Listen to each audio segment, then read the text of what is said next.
Hi guys, welcome to the International Economic Integration class. Today we're going to talk about the Nafta. Anybody knows what the Nafta is? Okay, the North American Free Trade Agreement, NAFTA, is a regional agreement between Canada, Mexico, and the United States in order to create a free trade zone through an innovative treaty towards opening and expansion of the North American market. Now, I'm going to introduce you three friends of mine. He's the Uncle Sam. He's one of the richest men of the world. He doesn't only have this big house, he also owns a beach house in Hawaii and a huge countryside house in Alaska. He's a very powerful man. He has become rich thanks to his entrepreneurial and innovative spirit. Now, I'm glad to introduce you Monty. He's one of the most representative persons in Canada. His house is the second biggest house in the world, and it is located way up in the world. He's also rich, but not as his southern friend Sam. He has a lot of natural resources like wood, energy, gas, and petroleum. The last one is my friend Benito Juarez. He likes to drink tequila and to eat spicy food.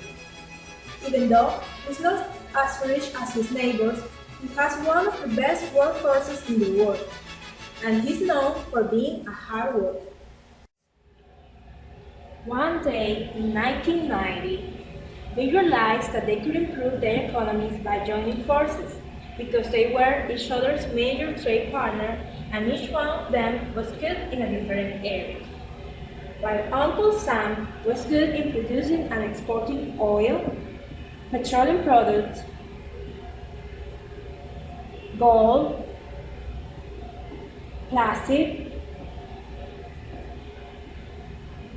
organic chemicals, and electric appliances,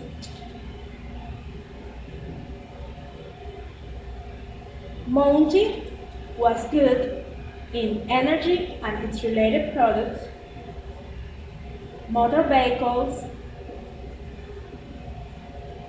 machinery and equipment, and precious metals. On the other side, Benito is good in exporting electric appliances, TVs, cars, auto parts, and crude oil. And so was it. After 2 years of negotiations, the FTA was signed in Ottawa, Mexico City, and Washington, D.C. on December 1992, and it was fully implemented in 1994. Teacher, and how has the trade between these countries improved? Well, as we can see in the chart, total exports of Canada, Mexico, and the US accounted 1,214 billion in 2000. For this total amount, the 27% comes from the trade to the rest of the world, and the 73% comes from the trade between NAFTA members.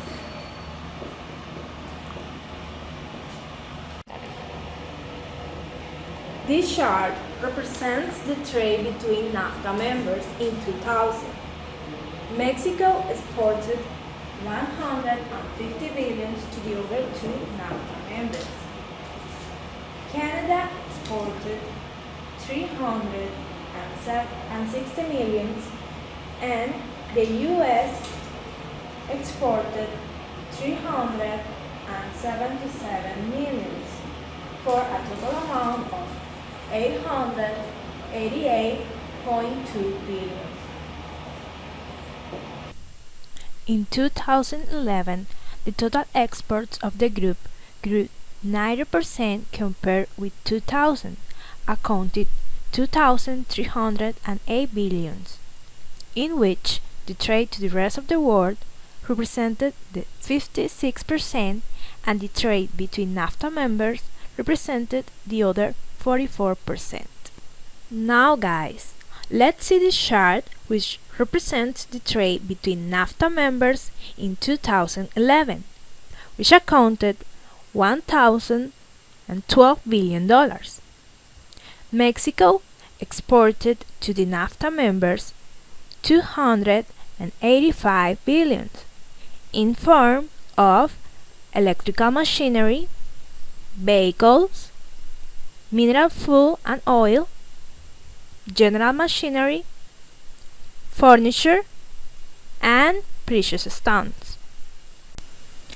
Canada exported $335 billion to the US and Mexico in form of canola, vehicles, wheat, coal, machinery, plastic, and sinking machinery. The United States exported $392 billion in form of vehicles, plastic, oil, machines, and electronic devices. On the other hand, the trade of the group between the rest of the world represented 1,295 billion in 2011, being the main partners of the Nafta the following: China with the 37%, Japan with the 11%, Germany with the 10%, UK with the 10%, South Korea with a 5%, and the rest of the world, which accounted 27%. So, is everything clear? Do you have any questions or comments? Oh yes, Julian, tell me. Teacher, I recently read about the Trans-Pacific Partnership and I remember seeing these countries, I mean Canada, US and Mexico, as members of the agreement. Well, you're right, but they are not members yet. They just joined the negotiations. Let me explain you something, Julian. Negotiations on the Trans-Pacific Partnership involve 11 countries with a combined population of 658 million people and a combined GDP of $20.5 trillion. Some of these countries are Australia, Chile, Canada, Mexico, New Zealand, Singapore, and the United States, of course. The 16th round of the Trans-Pacific Partnership, or TPP, will take place in Singapore on March 2013. Another interesting market for the Nafta members is the European Union. Mexico signed an agreement with the European Union in 2000, but last year the EU Trade Commissioner Karel de Gucht said that Mexico and Europe needed to reward their trade pact. Meanwhile, Canada started negotiations with the European Union in 2009, but they have not yet reached an agreement because they have differences regarding intellectual property and agricultural exportations. On the other side, in an effort to define the rules of global trade before China and India do, the European Union and the US will start on February 6 negotiations to reach an FTA. Well, that was all for today. I hope you have enjoyed our class. See you next week!